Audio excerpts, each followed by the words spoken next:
This week on CountryMusicJunkies.com, we have a new artist, singer-songwriter, Patrick McGraw. Thank you so much for spending some of your time with us. How's everything going? Going well, thank you. I want to talk to you about your career because you're described as an overnight success, but a decade in the making, and we know that that's kind of what Nashville is all about. That's what country music is all about. People pop up on the radar, and it's like, oh, this new great artist who typically has been there for a while. So can you take us through kind of a little bit of your backstory and what went into making you who you are today?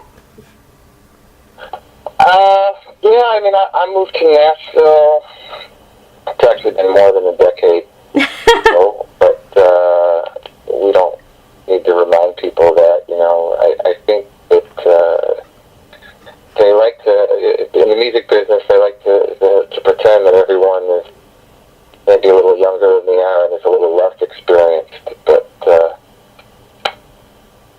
you know, I got to town and I bartended for a while, and I worked construction, and I wrote songs every spare minute of my waking day, and you know, it took me, I think, like 2.5 years to get my first writing deal.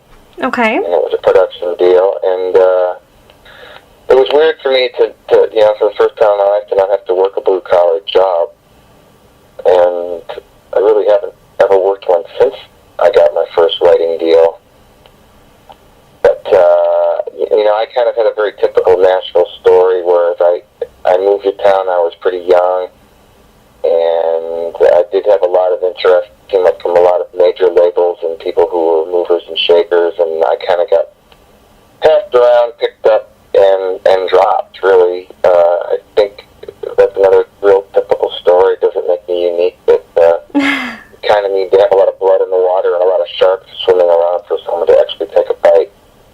Absolutely. And after a few years of not really being able to get a big fish on the hook, so to speak, I got a call asking if I would be interested in being on Nashville Star.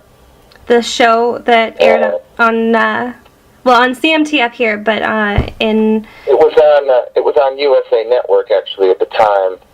Okay. And the irony of someone calling me to be on reality television, for anyone who knows me, is pretty funny, because I don't watch much television, and when I do, you know, I like to watch intelligent sitcoms and stuff like that, and I really hate reality TV. Can't. But I got on Nashville Star, and was, you know, kind of believed it was fixed when I got it, but I thought it was fixed in my favor. And, no.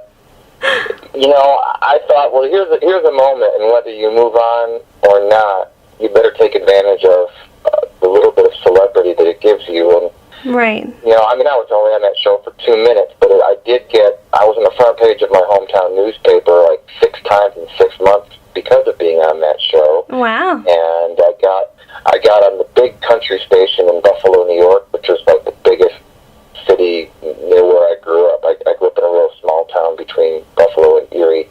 Okay. And the Erie newspaper wrote articles about me, and the Niagara Falls, Canada papers wrote stuff about me, and I just tried to parlay my 2 minutes of fame into something to avoid having a real job. You know, to be honest, I'm kind of amazed. I've got 3 videos on CMT and GAC and the Country Network and VH1 Country, and I've toured with Toby Keith, and I've toured with Derek Bentley and Eric Church, and I'm still kind of coming in under the radar, but I'm doing stuff that I'm kind of sneaking my way into the party, and in a way I'm kind of proud of that, and I haven't let someone else tell me that I can't do what I want to do.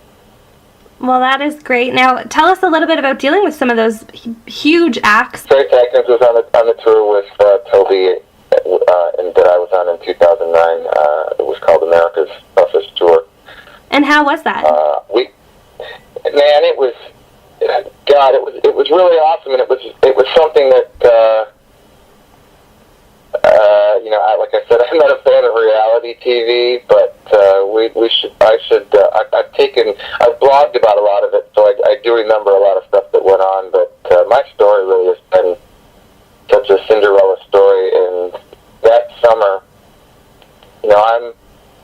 I kept my band from my hometown, a bunch of small town guys who had never played in front of more than, I think we'd opened for Jason Aldean before, maybe in front of 1,000 people, but we'd never really done anything large. Right. I have as a sideman with other artists, but my guys in my band hadn't. And, in the summer of 2009, the first thing that happened for us was I canceled the gig in the basement bar of the Best Western Saloon in Sterretania, Pennsylvania. Wow. Which is a small town that we could play at Stagecoach in front of 60,000 people. Wow. And that performance at Stagecoach got me a rave review in the LA Times, and it got me a personal rave review from the president of AEG Live, the largest promotion in the United States. Wow. Maybe in the world. And we took that, and that's what ultimately got me a weekend with Toby Keith, and we went out and did 3 dates with Toby, thinking that was all we would ever have. And at the end of the last show on Friday night, Toby's tour manager approached me and says, so we're going to see you again next week. Oh, wow. I'm like, really? And, let me think about that. Yeah, sure. So we went out the next weekend thinking that was all we were going to be in for. And got done with that weekend, and sure enough, we get the tour manager and the booking agent say, so you guys going to come out next weekend again? And they did that to me the whole summer long. Now, for fans who haven't been able to see you out on the road yet, where can they check out your music? Well, I do go up real good, so you'll get more stuff on me than you'd want anytime you just Google in Sean Patrick McGraw. But we do have I have my own channel on YouTube, and besides my official videos, which are all on there, you can watch. I believe that video of me being a Nashville star years ago is still up there, and there's live video of us on the Jimmy Kimmel Show, and then we have a lot of I make a lot of goofy behind-the-scenes movies with a flip camera, and oh, that's great. Up there all the time. So if you want to basically see me and my guys just being a bunch of dorks, there you go. All right. And and I've got my who doesn't have a website these days? SeanPatrickMcGraw.com, and we're on Facebook and all that stuff. Awesome. Sean, thank you so much for speaking with us. I appreciate your time and your stories and everything, and we wish you all the best of luck on a going forward basis. I love talking about me. Who doesn't, right? Who doesn't? Thanks so much, Sean.